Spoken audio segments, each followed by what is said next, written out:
안녕하세요. 예, 오늘 말씀은 사사기 8장 말씀 보고요. 몇 말씀 또 보겠습니다. 8장 22절부터요.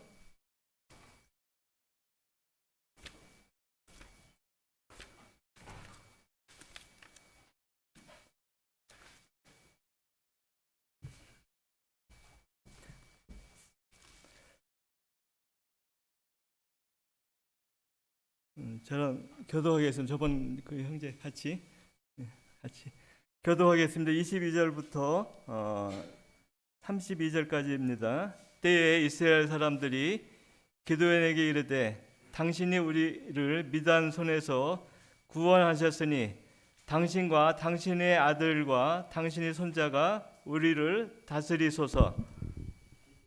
눈이 그들에게 이르되 내가 너희를 다스리지 아니하겠고 나의 아들도 너희를 다스리지 아니할 것이요 여호와께서 너희를 다스리시리라. 기드온이 또 그들에게 이르되 내가 너희에게 한 일을 청구하노니 너희는 각기 탈취한 금고리를 내게 줄지니라 하니 그 대적은 이스마엘 사람으로 금고리가 있음이라.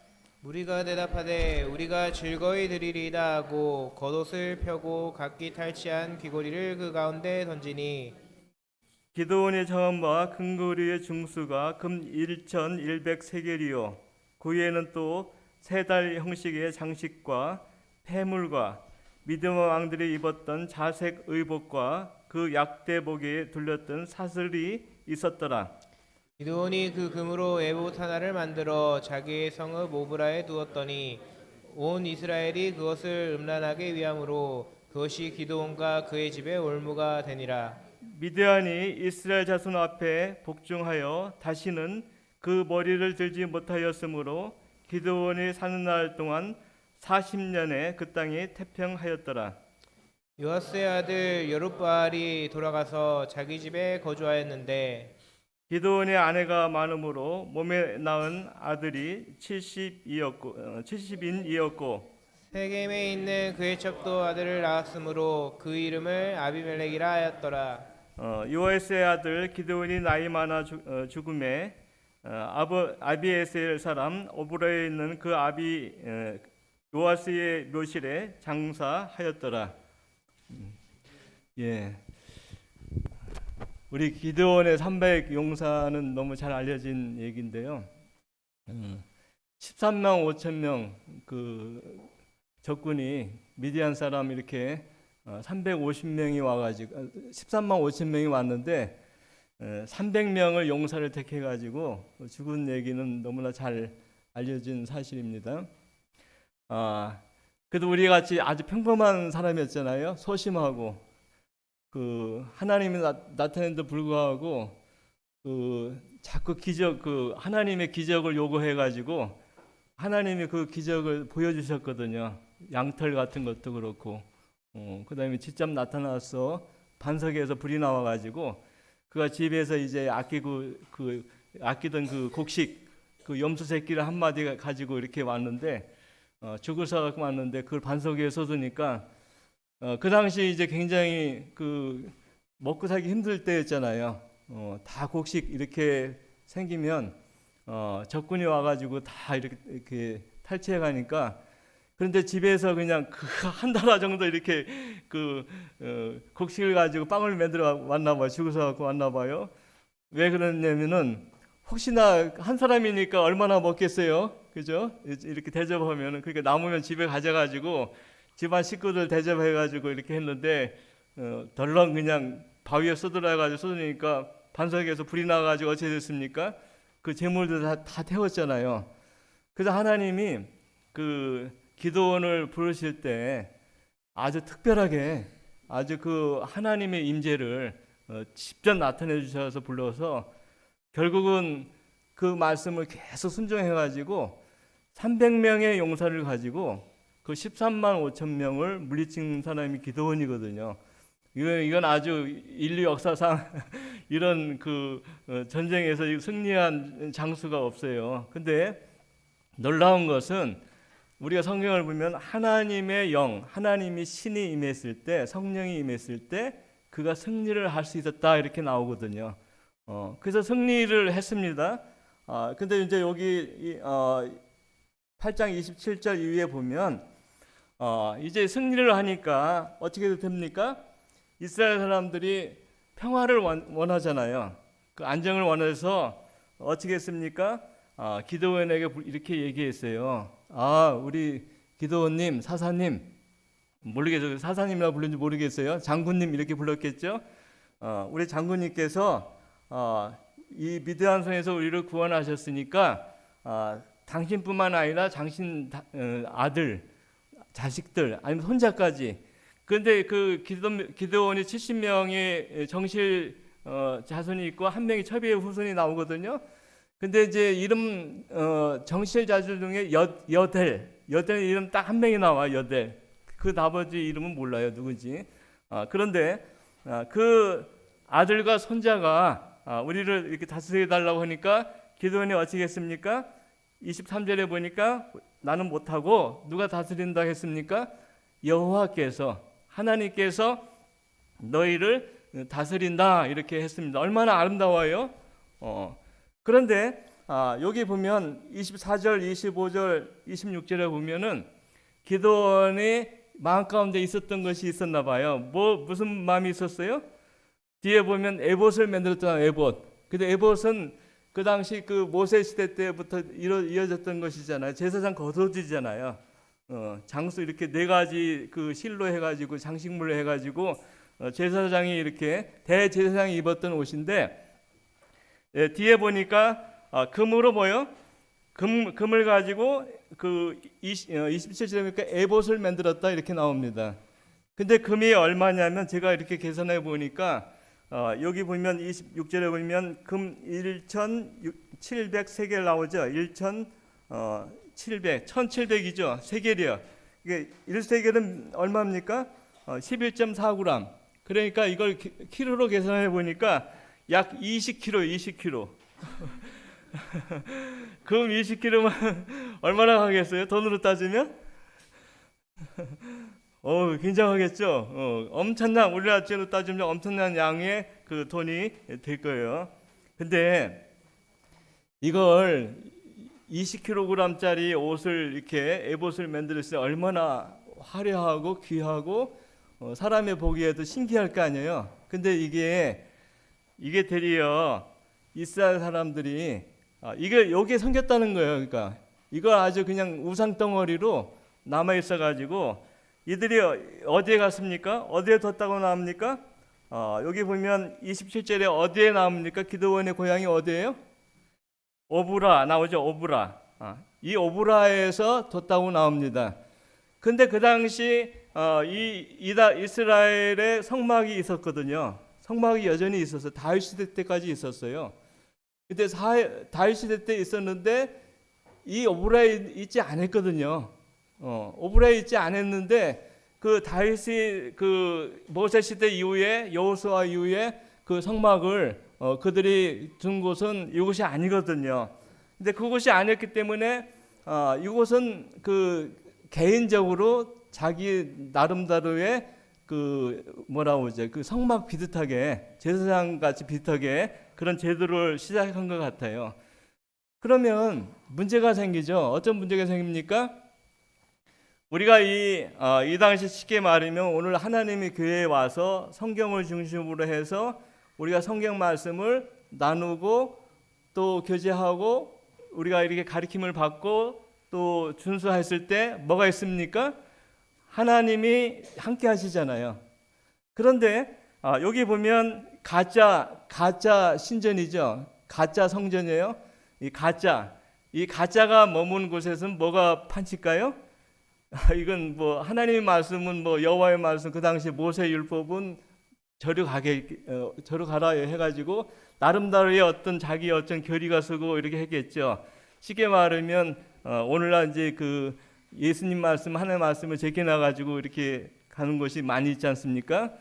근데 여기서부터 사실은 문제가 생긴 거예요. 문제가 물론 40년 동안은 여기 보면 기드온이 40년 동안 살아있을 때 평안했다고 나오지 않습니까?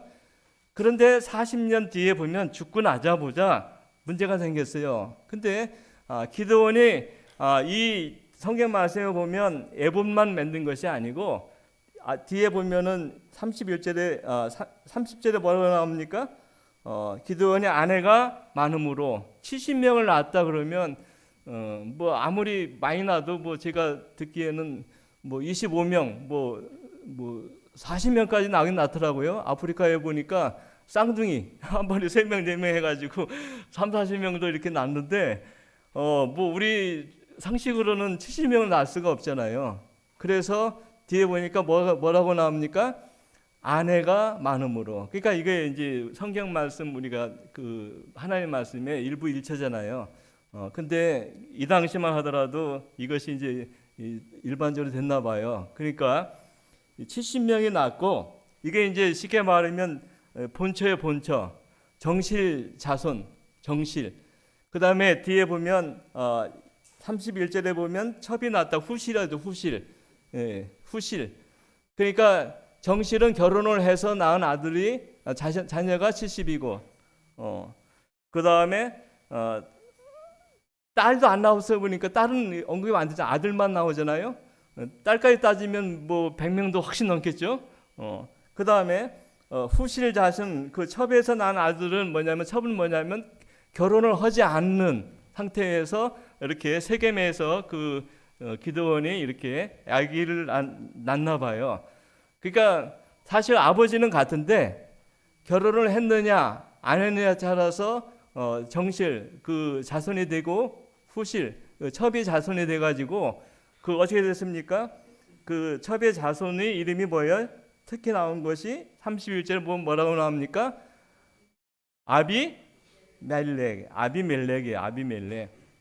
그 아비멜렉이라는 그 이름은 원래 그 이스라엘 사람들의 이름이 아니에요. 이스라엘 이름이 아니고 그 뒤에 나오는 이제 그 옆에 해안 지역의 그 지역인데 하여튼 이 아비멜렉이라는 이름을 낳았어요. 근데 성경에 이렇게 참 아픈 소식은 뭐냐면 이제 9장으로 가면 이 아비멜렉이 그 형제들로부터 아마 이 배척을 당했나 봐요.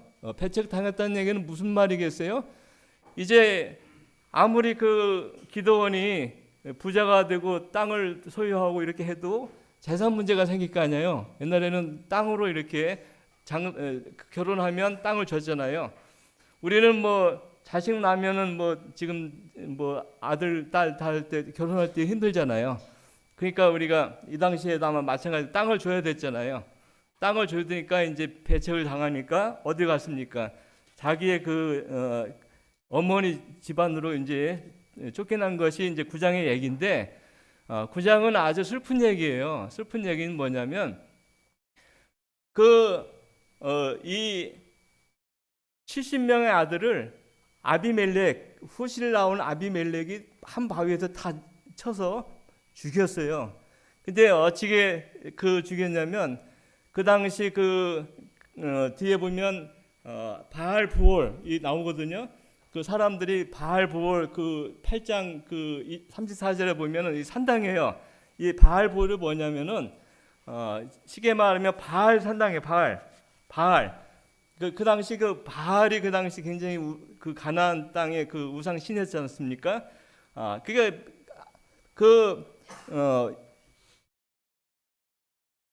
여룹바벨 기드온이 죽자마자 사람들이 이제 바알 부올 신장을 섬겼는데 이것이 어디에 있었냐면 바로 외갓집 아까 말한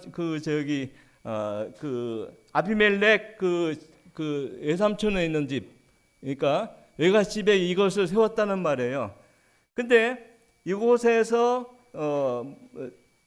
거기서 여기 보면 70개를 아주 불량배를 사가지고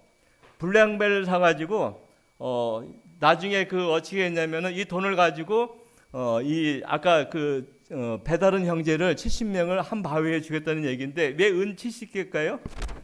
70명이니까. 그러니까 한 사람당 몇이에요? 은 한 개.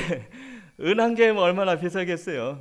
그죠? 얼마 안 되는 가지고 이 작업을 했다는 얘기인데, 마침 뒤에 보면 70형제 중에 한 반석에서 죽었다 이렇게 9장에 나오지 않습니까? 근데 그 막내 아들 요담이라는 사람이 피해 갔다는 거예요. 요담. 요담. 우리가 이제 막내 아들 이름 뭐예요? 요델, 요담. 그 다음에 장자 이름은 뭐예요? 요델. 앞에 보면 요델 나옵니다. 요델. 요델 이름이 나와요. 여델. 그 8장 20절에 나와요. 그 장자 여델의 이름이 나오고, 그 다음에 9장에서는 요담. 그러니까 70명 중에 우리가 두 사람은 이름은 지금 아는 거예요. 두 사람 이름이 있는 거예요. 나머지는 몰라요. 우리가 하도 많으니까. 근데 이 요담이 이제 그 세겜에 있는 그 여기 보면 그림심산 나오죠. 꼭대기에 올라가 가지고 이제 네 가지 이제 나무 비유가 나옵니다. 네 가지 비유가 나와요. 첫째는 뭐예요? 이 감람, 올리브 나무. 두 번째는 무화과 나무. 세 번째는 포도나무. 그 다음에 네 번째는 뭡니까? 가시나무. 근데 우리 성도님들은 무슨 과일 가장 좋아하세요? 우리 신인도 자매님 뭐 좋아하세요? 과일 중에 세 가지 과일 중에? 저도 이 무화과 잘 마셨어요. 무화과 나무가 우리 뭐 의학 채널 이렇게 김소영 박사님도 얘기하고 그러는데 들어보니까 우리 당뇨병 있는 환자들도 좋대. 혈관 병에 이렇게 좋대요. 좋대. 우리는 보통 마른 과일 먹고 그러면 혈당이 올라간다 그러잖아요. 근데 이게 그 무화과가 그렇게 좋대요. 그렇게 혈관 질환, 여성 호르몬 이런 것도 좋고. 저도 장사꾼 같으네. 포도나무도 이렇게 좋대. 포도, 건포도 좋대. 하루에 뭐 5개, 6개만 먹어도, 건포도 먹어도 얼마나 좋은지 몰라요. 그러니까 이게 나오는데 올리브는 기름 중에 기름이잖아요. 그죠? 최고 좋은 거예요, 그 올리브. 그래서 이 기름 중에 기름. 그런데 이 세 가지 나무에는 다스리기를 원치 않는다고 해서 왕이 되기를 원치 않는다고 했는데, 한 나무가 어떻게 됐죠? 가시나무는 내가 왕이 되겠다 이렇게. 가시나무는 그늘이 없잖아요. 그늘. 원래 그늘이 된다고 했거든요. 근데 가시나무에 그늘이 있습니까? 제가 보기에는 무화과 나무는 그늘이 있는 걸로 알고 있어요. 그죠? 무화과 나무, 포도나무는 모르겠네. 근데 포도나무는 작아서 뭐 이렇게 그 용도로 쓰진 않지 않습니까? 그렇죠? 그 다음에 이제 여기 무화과 나무, 그 다음에 포도나무, 그 다음에 이제 올리브 나무도 그늘이 있겠죠? 그래서 올리브 나무 그늘이 있는데, 뒤에 한번 보세요. 9장에 보세요. 9장 14절 15절 한번 보죠. 우리 성경 말씀 같이 읽죠. 이에 모든 나무가 가시나무에게 이르되 너는 와서 우리의 왕이 되라 하매, 가시나무가 나무에게 이르되 너희가 참으로 내게 기름을 부어 너희 왕을 삼겠거든 와서 내 그늘에 피하라. 그러지 아니하면 불이 가시나무에서 나와서 레바논의 박향목을 살릴 것이니라 하였느니라. 여기 보니까 나를 왕으로 삼으면 와서 뭐라고 했습니까? 내 그늘에서 피하라. 이게 말이 되는 얘기예요. 그죠? 우리가 우리가 이 세상을 살다 보면 거짓말쟁이가 많아요. 거짓말쟁이가 참 많아요. 그죠? 사기꾼도 많고. 그죠? 많아요. 우리가 살다 보면 많아. 근데 우리가 그 성경에 보면요, 이런 말씀이 있어요. 우리 잠언서 우리 말씀 적고요. 잠언 22장 28절 말씀 한번 보죠.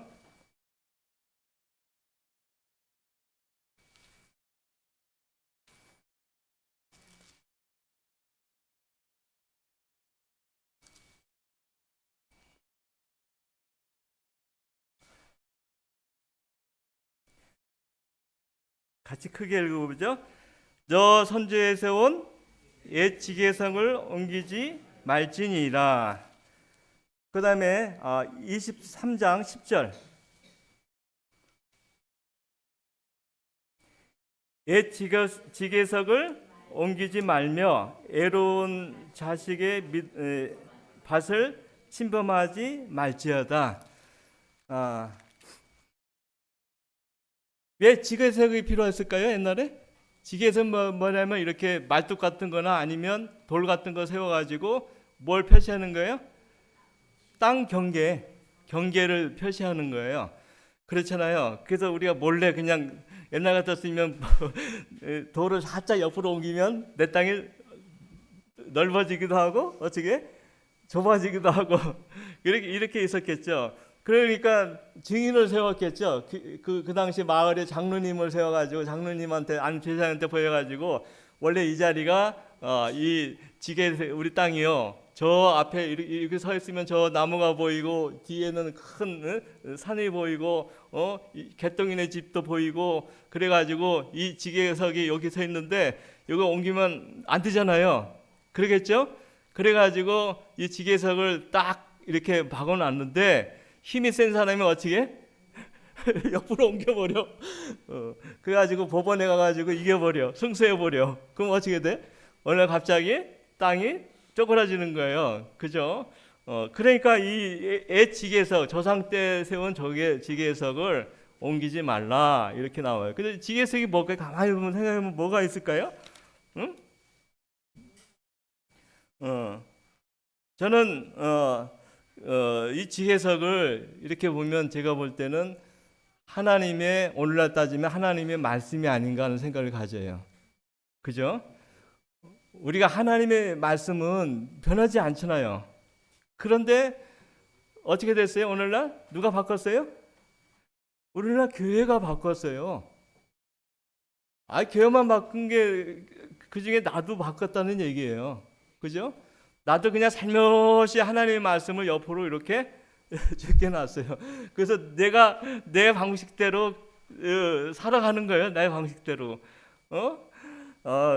제가 재밌는 얘기 할게요. 이사야서 말씀을 한번 보죠. 이사야서 말씀을.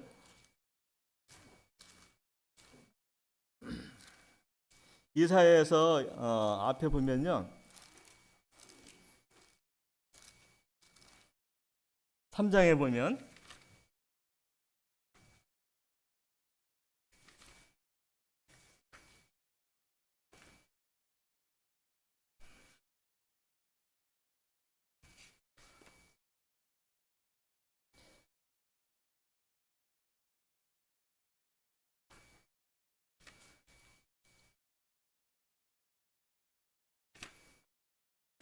여기 3장에 보면 여기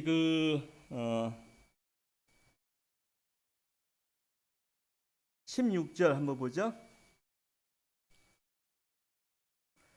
16절부터 우리 23절까지 누가 한번 읽어주시겠어요? 우리 형제님 한번 읽어주시겠어요? 예. 16절부터 3장 23절까지.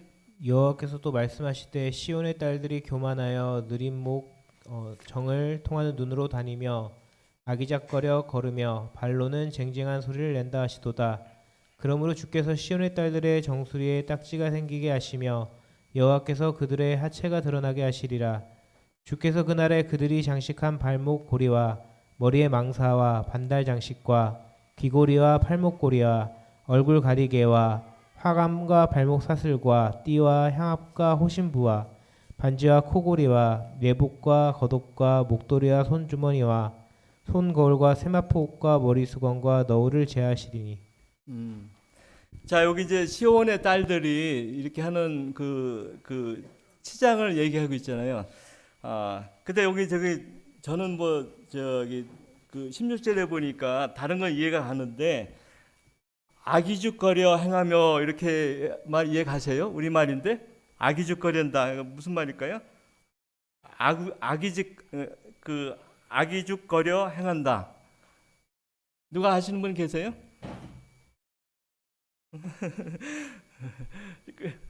어렵죠? 그래서 오늘 얘기하는 거예요. 어렵기 때문에 모르실 것 같으길래. 이 말은 무슨 말이냐면은 남의 시선을 끌려고 그 다음에 발바닥을 땅에 닿지 않고 걸어가는 거예요. 그 무슨 거 생각나요? 여자들 삐딱구두, 그죠? 이 손 이렇게 발을 이렇게 들고 어떻게 걸어가죠? 삐딱삐딱. 그러면 얼마 쳐다보잖아요. 거기다 미니스커트 한번 입어봐요. 그럼 얼마나 그 시선이 되겠어요. 그 다음에 점잖 빼는 걸음걸이로 특별한 목적 없이 남자를 물색하거나 장신구를 자랑하기 위해서 걷는 것. 그러니까 쉽게 말하면 뭐예요? 남자 꼬이는 거 뭐라고 말하죠? 아이고 조심해야 되겠죠. 이런 사람 만나면 안 돼요, 그죠? 그 아기죽거린다. 이게 남자를 물색한대. 그러니까 무슨 뭐 쇼핑을 하나 보죠. 그러니까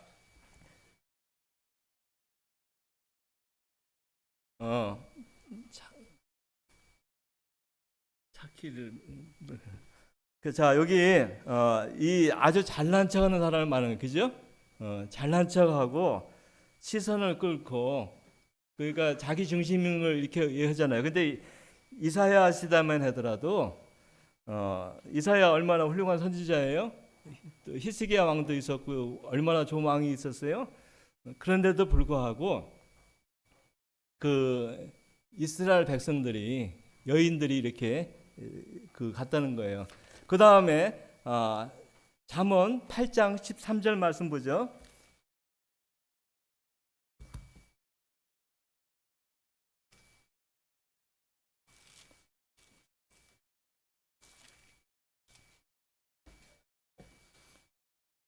같이 읽어보죠. 여호와를 경외하는 것은 악을 미워하는 것이라. 나는 거만과 악한 행실과 패역한 입을 미워하느니라. 이 하나님께서 싫어하는 것이 나오잖아요. 이스라엘 백성들이 제가 보기에 그 아까 난 기도원도 쉽게 말하면 자기 생각이 있었던 것 같아요. 그죠? 하나님 말씀을 벗어나서 그런 거예요. 근데 우리 맨 처음에 나온 것이 뭐예요? 뭘 싫어해요? 교만이에요. 교만. 교만은 뭘까요? 교만은 첫 번째는 뭐냐면은 이기적인 사람이에요. 이기적인 사람. 한번 이렇게 한번 음미해 보세요. 이기적인 사람. 이기적인 사람은 뭐예요? 독선적이고 그 다음에 자기 중심적인 사람이잖아요. 그 다음에 관용이 없는 사람이에요. 이 교만한 사람은 이렇게 품을 줄을 몰라요. 남을 이렇게 이해하고 그 다음에 용서하고 허물을 덮어줄 줄을 모르는 사람이에요. 그냥 약점만 가지고 그냥 계속 하겠죠. 그 다음에 자기의 말을 굽히지 못하는 사람이에요. 그러니까 자기의 말에 대해서 일관초지예요. 그러니까 한 번 말하면 끝까지 관철이 돼야 돼. 바꿀 줄을 몰라요. 그 다음에 자기의 말만 옳고 남의 말은 받아들일 줄 모르는 사람이에요. 그러니까 다 같은 얘기죠. 그 다음에 더 제가 하고 싶은 얘기는 윗사람, 그 다음에 부모나 그 다음에 질서상 위에 있는 사람들의 말을 뭐예요? 무시하는 거예요. 그러니까 위에 사람을 말한 걸 안 들으면 뭐가 생기겠어요? 싸움이 생기는 거죠. 그래서 잠언서에 보면은 교만이 오면 11장 2절에 이렇게 돼 있어요. 교만이 오면 뭐요? 욕도 오고. 교만이 온 사람한테 뭐가 온다고요? 그게 싸우니까. 다른 사람 말을 안 들으니까. 그죠? 그래서 우리가 참 이게 어려운 사람이에요, 이게. 그죠? 그래서 우리가 교만의 반대는 뭐죠? 겸손. 겸손한 사람은 반대로 이렇게 듣는다는 얘기죠. 그래서 우리가 이 성경에 보면 어리석고 무식한 변론을 피하라고 나옵니다. 이 이단에 속한 사람들이 아무리 훈계하고 이렇게 뭐 전도한다고 하더라도 안 들어요. 왜? 그 한데 뭐가 바뀌었어요? 자기 생각이 바뀌어버린 거예요. 진리의 말씀이 바뀐 게 아니고 잘못된 거짓의 말씀이 바뀐 거예요. 그래서 이 성경에 보면은 무식하고 이 아주 어리석은 변론을 피하라고 나옵니다. 갇혀 있지 말고 끝까지 하지 말고. 그래서 분리가 나온 거예요. 분리가. 우리가 이 교만한 사람들하고 분리하라는 얘기예요. 그죠? 그래서 우리가 잘못할 수도 있죠. 살다 보면 그 100% 옳은 사람은 없잖아요. 아까 기도원도 그런 실수가 있고, 그죠? 그 다음에 성경에 보면 다윗도 마찬가지고 다 실수가 있는데 우리가 성도들이 그랬을 때 뭘 하는 거죠? 권면하는 거예요. 권면, 교제. 그래서 권면을 통해서 어떻게 돼? 시정이 되잖아요. 그 시정이 되면 뭐가 오죠? 이제 뒤에 보면요, 우리가 어디에 보냐면은 요한 1서 한번 보죠. 요한 1서에 보면 요한 1서에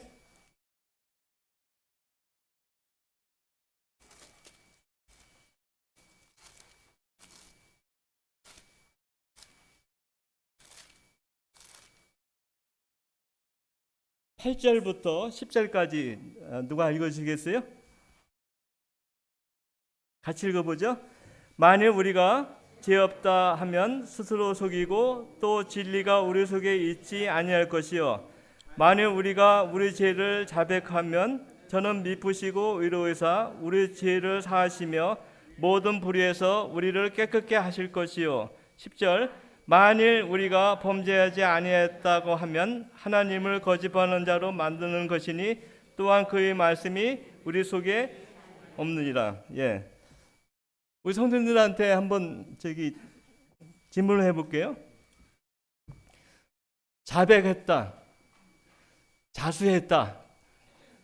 옛날에 우리가 간첩을 이렇게 신고해가지고 이렇게 경찰 신고하면 경찰서 오잖아요.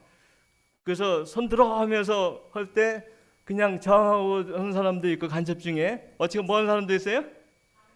자수. 자수했단 말도 나오죠. 그러면 이제 자수는 무슨 말인지 이해 갔죠? 이해 가셨죠? 그럼 자백은 뭘까요? 자백.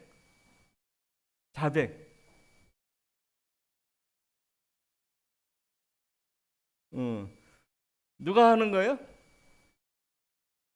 그렇죠. 자백은 자기가 자기의 잘못을 뭐예요? 고백을 하는 거예요. 뭘로?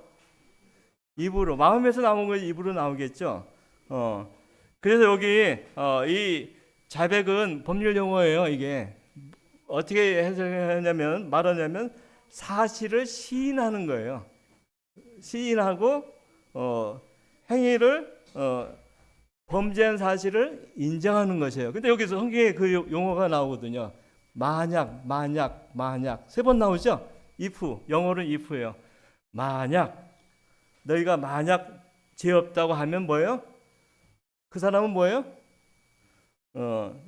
이 거짓말 진리가 그 속에 있지 않다고 만약 죄를 자백하면 뭐가 나옵니까? 용서해 준다는 거 이걸.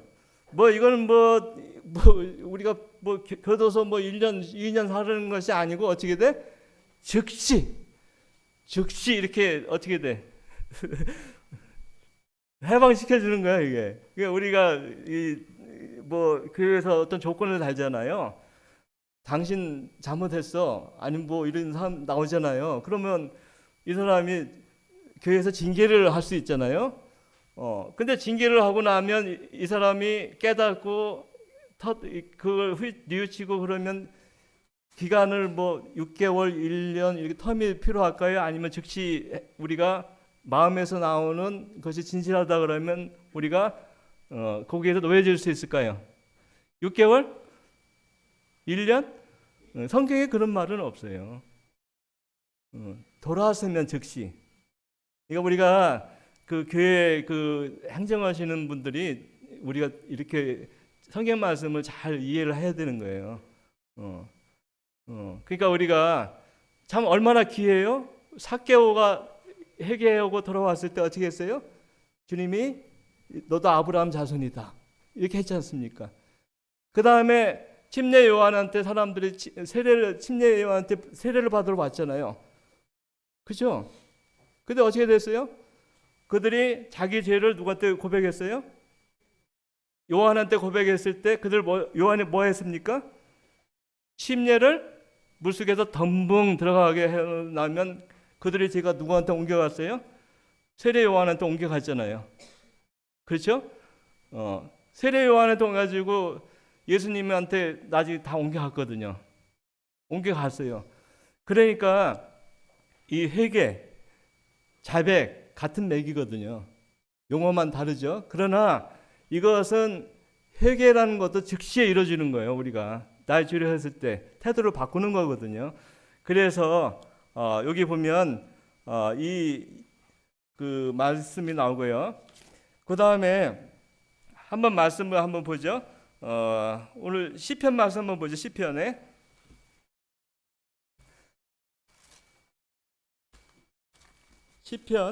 103편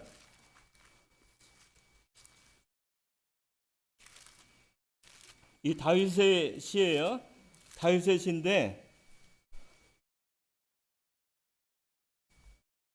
103편 8절부터 12절까지 우리 같이 보죠.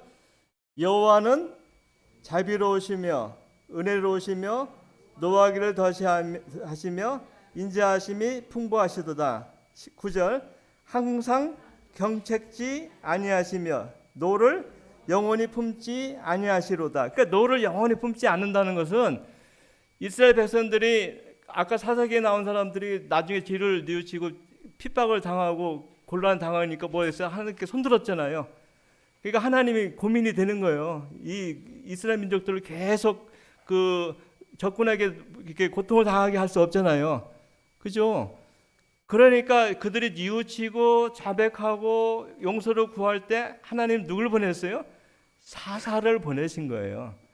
마찬가지로 우리가 죄를 범하고 고통하고 뉘우치고 이렇게 성도들 앞에 내가 잘못했다 이렇게 했을 때는 어떻게 돼? 이 용서를 해줘야 되는 거예요. 왜? 이게 하나님의 마음이라는 거예요. 우리는 그냥 자꾸 우리 그는 머리가 그냥 있잖아요. 계속 옛날 그 저장하고 있잖아요. 그죠? 근데 우리는 이걸 하나님 마음을 우리가 품으면 다 잃어버려야 돼요. 순간에 다 잃어버려서 이렇게 되는 거예요. 사도 바울이 그랬잖아요. 사도 바울이 사람을 죽이고 막 그렇게 핍박하고 그러는데 순간에 그 예수님 만나서 이렇게 변해버리니까 어떻게 됐어요? 새 사람으로 변하잖아요. 그러니까 우리는 그 여기 보면 뭐라 나오죠? 여호와는 뭐요? 자비로우시며 은혜로우시며 노하기를 더디하시고 인자하심이 풍부하시도다. 그 다음에 9절 같이 읽어보죠.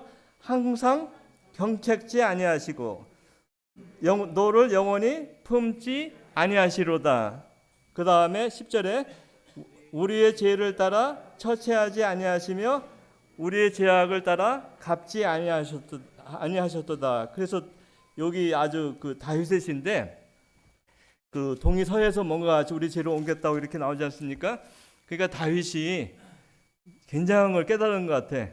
그걸 글로 쓴 게 시편이거든요. 자, 그래서 우리가 하나님을 경외해야 한다는 것은 아까 말한 것이 자기의 생각을 버리는 거지 않습니까? 그죠? 그 다음에 아까 이제 뒤에 보면 거만 여호와를 경외하는 것은 악을 위하는 것이라 아까 잠언서에 나오는 거죠. 나는 교만과 거만 이 거만을 이렇게 한번 제가 찾아봤어요. 거만은 뭐냐면은 첫 번째는 늘 잘난 척하는 사람이야. 잘난 척. 그러니까 자기의 허물에 대해서 인정하지 않는 거예요. 100점 오른 사람이에요. 저 사람은 어떻게 돼? 나보다 못하다고 이렇게 비교하는 거예요. 잘난 척 사람이고 그 다음에 어떤 사람은 자기의 업적을 뽑는 사람이에요. 그러니까 업적 뽑는 사람 많잖아요. 그 다음에 다른 사람의 성과를 인정하지 않는 거예요. 그러니까 다른 사람이 뭐 공을 이루면 아 잘했습니다, 축하합니다, 우리가 서로가 해야 되는데 그 입 딱 다물고 그러니까 시기하는 마음이 있겠죠. 그 다음에 이 항상 타인보다 한 발 앞서가야 돼요. 그러니까 불안하죠. 그죠? 불안한 거예요. 항상 우리가 성도들 많고 한데 불안함이 계세요? 그렇죠? 물고기가 조금만 어항에서 살면 뭐죠? 불안하죠. 그죠? 왜? 물고기가 산소가 있어야 되는데 어항 속에서 행복할 수는 없잖아요. 계속. 근데 이 물고기를 큰 저기 그 호수에 이렇게 집어 던져봐요. 그럼 물고기가 불안해도 될까요? 불안할 수 없는 거죠. 근데 우리가 이미 하나님께서 우리에게 이미 넓은 호수로 우리의 마음을 옮기셨거든요. 그죠? 그래서 우리가 불안할 필요는 없는 거예요. 우리가 내일 미래 이 걱정을 이렇게 하지만 사실 우리나라는 제가 볼 때는 참 좋은 사람들이 많은 것 같아요. 그리스도인들도 많고 또 부지런한 사람들도 많고 그 다음에 머리가 뛰어난 사람도 많은 것 같아. 제가 보기에. 그러니까 우리가 지금 뭐 배도 이렇게 뭐 잘 만들고 뭐 이런 것도 하나의 일종이지 않았습니까? 자동차도 잘 만들고, 그죠? 반도체도 잘 만들고, 그 다음에 독일이 그렇게 차를 잘 만들었는데 지금 우리나라한테 겁난데요. 우리나라로 그 정도로 우리가 훌륭한 민족인데 왜 그렇습니까? 저는 우리나라에 그리스도인들이 많아서 그런 것 같아요. 하나님 자녀가 많으니까, 하나님 자녀가 기도하니까 뭘 줘요? 지혜를 주시니까 그런 거지. 제가 뭐 잘나서 그런 게 아니고 우리 민족이, 우리 국민이 예수님을 섬기고 그 다음에 우리 국민이 뭘 잘해요? 전도 잘하잖아요. 세계 선교 최고 많아요. 저번도 얘기했지만 미국보다 많아요. 선교사님이 우리나라 그 선교하시는 분들이. 그죠? 미국은 몰몬교도까지 포함해가지고 6만 명 정도 얘기하는데 우리는 그 순수하게 2만 5천에서 5만까지 이렇게 얘기합니다. 선교사님 숫자가 해외 선교사가. 그죠? 그래서 저는 우리가 항상 주님을 더 이렇게 가까이 하고 또 교회가 살아나야 되잖아요. 그죠? 교회가 살아나야 되는 거예요. 교회가 살다 보면 경제도 살고 그 다음에 저는 뭐 선교비도 아마 넉넉히 가지 않을까 생각을 해요. 그죠? 선교하시는 분들 선교비도 필요하지 않습니까? 그죠? 그래서 우리가 이 거만하면 안 돼. 거만하다 보면 뭐예요? 반대거든요. 항상 조급해. 여유가 없어요. 나만 생각해. 그래서 이 거만은 그 원래 히브리 말로 루츠란 말인데 이 말은 뭐냐면 자기 자신을 믿고 혹은 자기의 잘난과 그러니까 이 자신을 믿고 쉽게 말하면 남을 조롱을 말하는 것이에요. 그래서 우리가 거만의 뿌리는 뭐예요? 하나님 앞에서 스스로 높아지는 것이고 거만의 뿌리는 하나님이 없는 거예요. 그래서 우리가 이 겸손한 사람은 뭐가 있습니까? 하나님이 있는 거예요. 그죠? 하나님. 우리가 주님을 항상 의지해야 되는 거예요. 그래서 우리 옛날에 아브라함 링컨 아시죠? 그 에브라함 링컨 그 미국의 대통령이 이런 얘기를 했어요. 어떤 목수가 두 아들이 있어요. 두 아들이 있었는데 이들이 아버지 유산으로 공동된 집을 하나 소유했어요. 근데 이 집을 이제 그들이 살지 않고 세를 줬어요. 세를 줘가지고 남들이 살게 해서 그 집에 대해서 이들이 가물가물하고 잃어버렸어요. 어렸을 때 살던 집인데. 그런데 그 아들 중에 한 명이 그 형제가 장가를 들게 됐어요. 그 장가를 들다 보니까 뭐가 필요해요? 집이 필요하지 않습니까? 집이 필요해가지고 그 집터에 가가지고 그 세 주인을 내보내고 그들이 한 명이 이제 집을 이렇게 헐기 시작했어요. 헐기 시작했는데 그들이 이제 그 집을 헐다 보니까 옛날 추억이 생각날 거 아니에요. 여기는 그 거실, 그죠? 여기는 뭐가 있어요? 여기는 저기 식탁이 있던 자리고 여기는 내가 방에 있던 자리고 이 창이 있고 뭐 여러 가지 추억이 이제 그들이 생각이 나가지고 근데 그들이 딱 멈춘 곳이 있었어요. 뭐냐면 조그만 골방인데 근데 아버지가 거기서 기도하는 방이었어요. 그래서 그들이 아들이 생각한 거예요. 야, 우리 집을 새로 짓되 꼭 이 기도하는 방을 만들자. 응? 그래가지고 그 아들이 우리는 경제적으로 잘 살지만 실제적으로 보니까 아버지만 못하다. 그래서 그 아들이 다시 하나님 앞에 옛날로 돌아왔다는 얘기예요. 그러니까 우리가 성경에 보면 뭐라고 합니까? 옛 지계석을 뭐예요? 옮기지 말라. 그게 선한 길이에요. 그게 선한 길이에요. 그래서 우리가 2000년이 흘른 성경 말씀을 갖고 있지만 하나님의 말씀을 우리가 옮기면 안 돼요. 히브리서 13장 말씀, 12장 말씀 보죠. 히브리서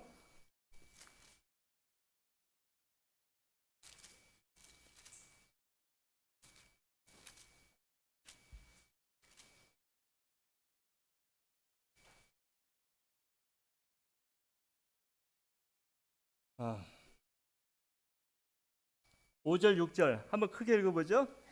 또 아들들에게 건면한 것 같이 너희에게 건면하신 말씀을 잊었도다 이랬으되 내 아들아 주의 징계하심을 병이 여기지 말며 그에게 꾸지람을 받을 때에 낙심하지 말라.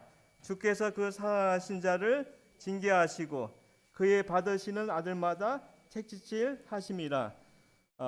8절 징계는 다 받을 거늘 너에게 없으면 사생자요 참 아들이 아니니라. 9절도 같은 메이거든요. 그러니까 하나님이 왜 이스라엘 백성들을 징계하셨을까?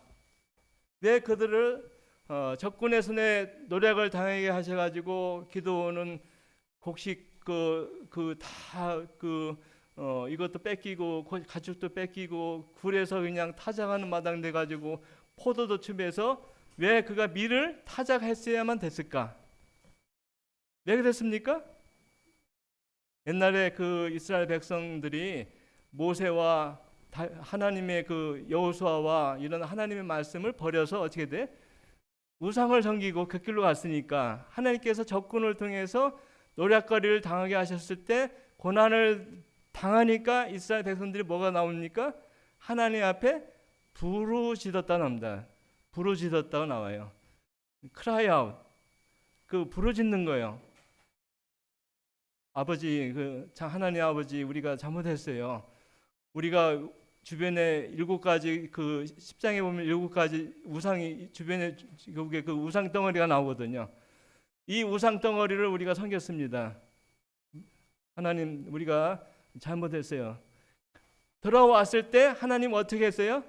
그들을 돌아보시고 긍휼히 여기셔서 구원하셨던 것이 사사기의 그 요약이거든요.